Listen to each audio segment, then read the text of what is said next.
Okay, welcome back to the BDI vlog series. Today we're going to be talking about something really exciting that everyone wants to know about, and that's bills. The most exciting thing about your move to the UK will be that you have to pay lots of bills.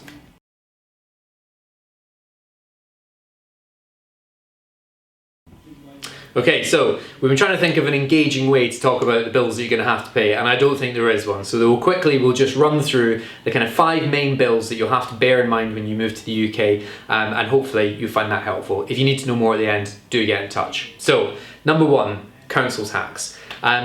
Might seem like a completely off-the-wall idea because I'm not sure it's prevalent in a lot of other countries, but depending on where you live in the UK, you have to pay council tax towards your local council, and that money will go towards things like fixing roads, local schools, libraries, general upkeep, getting your bins taken out each week, for example. We'll go for the upkeep of the local area. So worth having a look into before you rent a property. You can put the postcode in and work out roughly what the council tax will be, but definitely one checking up on. The next up will be electricity. So obviously a really important part of everyday life nowadays. Unless you're living in the Stone Age, everyone's going to want to have electricity. You can use sites like Uswitch or Compare the Market to look at different electricity providers. The UK is quite good at making it easy to change providers. It'll be up to you to pick one, and there'll be lots of different tariffs. It can be quite confusing. I use Uswitch for my bills as well, and that will give you a little alert every year if there's a cheaper option available to you, so a really handy one. Same thing applies to gas. Gas and electricity, usually you can get them provided by the same provider, but in some cases you might get better tariffs or rates if you have gas from one supplier and electricity from another. Most people, because of the way the boilers are, will need gas for hot water regardless of whether the kitchen appliances use gas or not. So definitely something worth bearing in mind. Water is a separate amenity. Water providers, again, they vary by region, but unfortunately you don't have much choice over them. It will just be whoever the local water provider is. So bear in mind that you will have to pay that cost as well. It's probably going to be about, I think for a family of 4 is about £50 a month.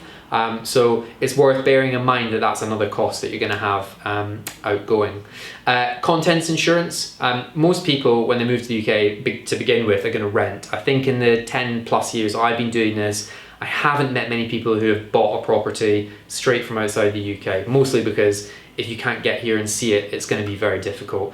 On that basis, you're not probably going to have to worry about buildings insurance. So for example, if there's a leak or there's a structural problem with where you're living, your landlord or whoever owns the building would be responsible for that. However, it is worth getting contents insurance. So if you have expensive jewellery, if you have electronic items like laptops or even something like a bike, expensive bikes for commuting to work, whatever it might be, you're definitely going to want to have contents insurance, and that can cover you not just when you're in the property but also outside the property as well. So if I use the example of a leak in a building, the landlord might be responsible for fixing the pipe and repairing the kind of structural damage to the ceiling, but your rug and your belongings that have been soaked, you would have to stump up the cost for as well. Last one that you probably want to bear in mind is your TV license. So in the UK there are a number of channels which are free to air. However, you do need to pay the BBC, the British Broadcasting Corporation, a TV license fee. Now that comes in about £159 a year at the moment.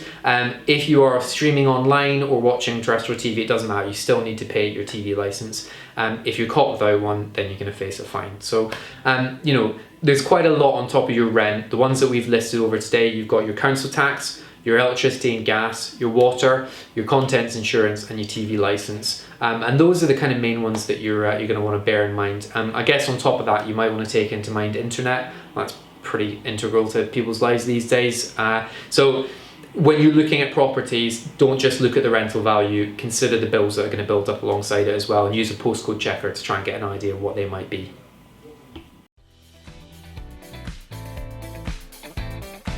Alright, thanks again for watching. If you have any questions, do get in touch with us. If you're starting your journey to the UK or you're down the line and you need some help, do please get in touch.